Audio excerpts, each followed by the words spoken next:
What's crackalackin, everyone? Luxanse here, your coach of the Hangzhou Sparkling Aria, and today I am here for my BBL draft analysis.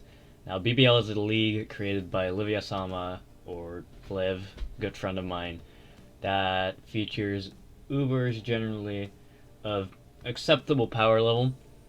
This is the first season that I'm also an admin in this league, so I will actually be making my return to Wi-Fi finally. It's been a long time. I think my last Wi-Fi league was actually like Gen 7. So I am making my return to Wi-Fi finally in Gen 8. And what better place to do that than with BBL?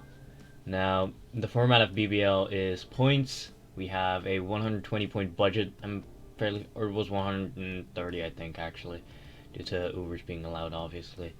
And you are only allowed to spend 41 points maximum on Ubers, I think, with the 18 to 24 point range being Ubers. Now, for my first pick, I decided that I would be taking. Oh, yeah, I was pick 3 in the draft, so there are 3 bonds, in my opinion, that are probably the top 3, which are Veltal, Lunala, and Xerneas, and one of these I've been wanting to use for multiple seasons now, and that Pokemon is Xerneas. Xerneas is a very, very strong Uber in my opinion, seeing as it's one of the few fairy Ubers in a Psychic and Dragon latent metagame.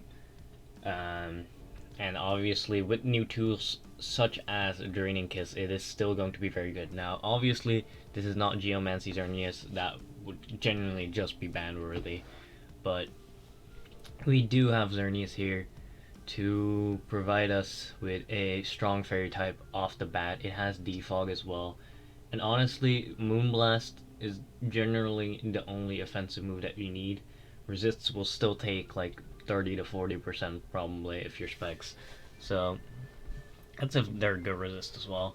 So Xerneas is a very strong start for me with my team, in my opinion. However, it is 24 points, which means that I will not have another Uber. This is due to the point restriction, as I mentioned before. But I do think Xerneas is worth that, since Xerneas is just so incredibly powerful. Genuinely, Specs Moonblast runs through teams, and then you also have Calm Mind variants with Draining Kiss now. And it has decent coverage with like Focus Blast and Thunderbolt if you need it, but I don't think that's going to happen often. Obviously, Defog is also an option I can run on Xerneas, and Aromatherapy is another one. So I will say that this one is probably going to do me very well, especially since I've been wanting to use Xerneas for the past like 3 seasons now. I finally got it on my return to Wi-Fi, and I do think that is going to be very fun to use. Now, next up, I decided to expand on my Fairy Dragon Steel Core and draft Alladios. Now, Alladios is a very good pair with Xerneas, in my opinion, as the thing that, well, I do think it's like a decent pair, mainly because Alladios now has access to Orosphere, which to Steel types is not going to be fun. Especially like a Specs Alladios clicking Orosphere is not going to be fun for them, which helps a lot for Xerneas, seeing as Steel is one of its resists. One of its other resists is Poison, and we have a Psychic type already with Alladios. Another one is Fire, and Alladios can switch into those. Now, Alladios also really benefits from having Steels and what's it called? Fairies move for it, so it can just spam Draco Meteor a lot, and I do think that my next pick really complements that. But Alladios also got some new tools this gen with Aura Sphere, Mystical Fire. I think it got what's it called again? Baton Pass. I think it got as well, so I can run Momentum. It still has Defog, and it's still a very solid mon that you can use defensively as well. And overall, Alladios is just very nice. Also gives me that 110 speed tier, which Xerneas is 99, I'm pretty sure, which is already a decent speed gap in my opinion. So my speed tiers are looking alright so far, and my next mon is actually Excadrill, which really helps take down those poisons, those grounds, those steals, those fairies. Excadrill is very nice here as well because it gives me another remover with a rapid spin, so removal will not be an issue for me this season. It also gives me my first rocker, which I should be able to run fairly decently, seeing as Excadrill does have a decent defensive niche with that nice like 110 base HP stat, and obviously it's an Excadrill. This one is just amazing with Sand Rush, Mold Breaker, 135 attack, I'm pretty sure. It's an amazing mon, and having a ground as well with new tools such as Regieleki running around is going to be very useful, seeing as people will be wanting to use that for thumbnails, for example, or with Coco being allowed now, this mon is also going to be very useful, seeing as Coco still has Grass Knot, stuff like that, which makes it a very valuable ground in my opinion. Now, next up, we have Vocarona. As you can see, I'm going very top heavy on this draft, and that's how I generally like to do my drafts nowadays. Go very top heavy, get some good low tier support ones. But Vocarona is my next expensive mod here. Again, it does have a few weaknesses that I am now expanding upon.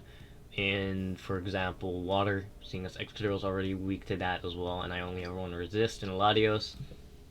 But I do think that is worth it, seeing as Volcarona really helps with getting stuff like steals down for Alladios and Xerneas, and as well as getting down grasses for Excadrill and potential sand sweeps or stuff like that. Now, Volcarona is also a very good special threat, and as you can see, my special offense is very good already with Alladios and Xerneas, but having a dedicated special offense as well as dedicated physical offense really allows me to cater Alladios and Xerneas to what I need without having to slap them on as special attackers every time, seeing as Alladios can still run like Dragon Dance sets and Xerneas can still run like Bandit Play Rough as well. So having that dedicated special attacker really allows me to explore those options as I please whenever I want, really. Next up, we have Tangrowth, and a common trend for me this gen has been to draft regen cores, and this draft, I will spoil right now, is no different. Tangrowth is the start to my regen core, and I mainly picked Tangrowth as well since it's a very good answer to Sand. Spoiler alert, I do have a Sand setter coming up in a few picks, not soon though. Tangrowth is a very good answer to Sand, however, and wanting to take that off the board, I took it as well. And another thing that's very nice about Tangrowth is obviously its bulk. It is extremely physically bulky, and with an Assault Vest you can make it specially bulky as well, which is very, very nice in this uber late metagame. Having something that can just take hits repeatedly, whether that be through pivoting with another regen mon or just sitting there and taking the hits, that is all I ask for. And especially for something like Zekrom, I feel like Tangrowth is going to be very, very big. Now next up, we do have the other regen mon, and it is going to be Toxipex. Toxipex is very nice, seeing as it gives me my water for my Fire Water Grass core, seeing as I now have the two main cores in Fairy Dragon Steel and Fire Water Grass completed. Also gives me a grounded poison type, which makes it so that I don't suffer too badly from Toxic Spikes. In my opinion, my team is already quite solid for Toxic Spikes, seeing as Alladios doesn't care about them, Excadrill doesn't care about them, Volcarona is gonna run boots a lot, so it doesn't care about them. Only Tangrowth and Xerneas really care about them at this point, but that is obviously still quite big, and therefore I do think it was important to get myself the Toxipex here. Obviously, Toxipex is also just a very solid mon, being able to set up Toxic Spikes by itself. Being able to set up Toxic Spikes itself, I meant, and also just being very bulky, having access to haze, so not being entirely setup fodder. Regen, obviously, as well. There's so many good things about Toxipex. And next up, we do have my next mon, which is Conkler. And I really liked Conkler here, again, because it's a good answer to Sand, And also because it gives me more physical offense. My dedicated physical offense at this point was Excadrill, and those Alladios and Xerneas can run physical offense. Obviously, they're not. They're generally used more as special offense. So having a bias towards special offense right now had me think. My wording's a bit off right now. I haven't been commentating as long. Well, my apologies, but I thought to myself that I should get some more dedicated physical offense, and Conkler was very nice for that. It gives me another defogger, which really, with as many hazard removers as I have, it really allows me to bring different items than boots on Vocarona as well. Obviously, I can still run boots when I wanted to, but I really think that allowing me to bring stuff like Life Orb, Choice Specs, Choice Scarf, stuff like that, without having to worry as much about those hazards will be very nice. Now, another great thing about Conkeldurr is that it has good priority, and as you can see so far on my draft, I've been lacking that. Now, good priority is very important for avenging, setup sweeper, stuff like that, in my opinion, and Conkeldurr really will help me with that, along with being a good status absorber for stuff like Tangrowth, switching in on Toxics with Guts Flame Orb, being able to take burns for Excadrill, stuff like that. Conk really just helps me in that regard. Now, next up, we do have a Rodent Frost, and again, it's a defogger. I don't know why I want so many defoggers this draft, but I just did. Rodent Frost is very nice here as it patches up my speed tier a little bit from Excadrill going down. Obviously, it's not too big, seeing as Excadrill is 88 and Rodent Frost is 86, but for matchups where people expect Sand, they still have to prep for that Rodent Frost rather than assume that Excadrill will be Sand Rush. So it's mainly just as a safety measure. But I also need an Electric type, I need what's it called, an Ice type. So Rodent Frost fit the bill. It gives me more momentum, seeing as my only momentum right now was Baton Pass, Alladios, and U-turn Vocarona. So, Volt Switch felt very solid here. Next up, we do have my Sand Setter, which will be Gigalith. Gigalith is an incredibly bulky mon, and personally one of my favorites as well. Just by design, this mon looks amazing in my opinion. It gives me another rocker, which I was lacking. My hazard game isn't too strong, but Gigalith and Excadrill can generally get the job done, and Toxic Spikes are so nasty as well. Other than that, mainly as a sand setter and just as a very bulky mon, because Gigalith can take a lot of hits generally. And last, but certainly not least, we have Munchlax. Munchlax wasn't quite tall enough to reach the podium to stand up on, but we'll make do with this. Munchlax, I needed a low tier mon, and Munchlax, I don't know if I fixed the points. I think Munchlax is 1 point actually. Let me check that. Hold on. Did I mess up with my slide? Because that would be kind of funny. Munchlax. It is 2 points. Okay, so I didn't mess up. Huh. Guess I had 2 points left over then.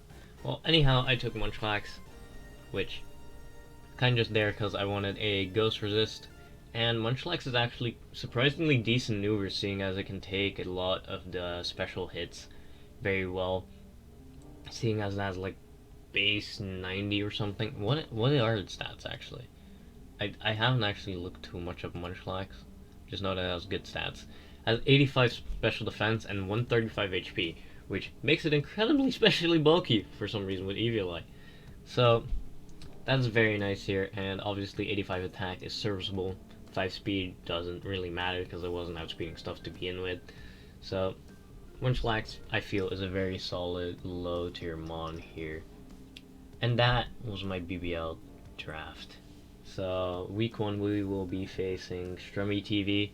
Now this to me is a new name, obviously, seeing as I've never seen them before in Gen 7 Wi-Fi, but I'm very excited to play them, and you guys will get that battle next week. Peace out.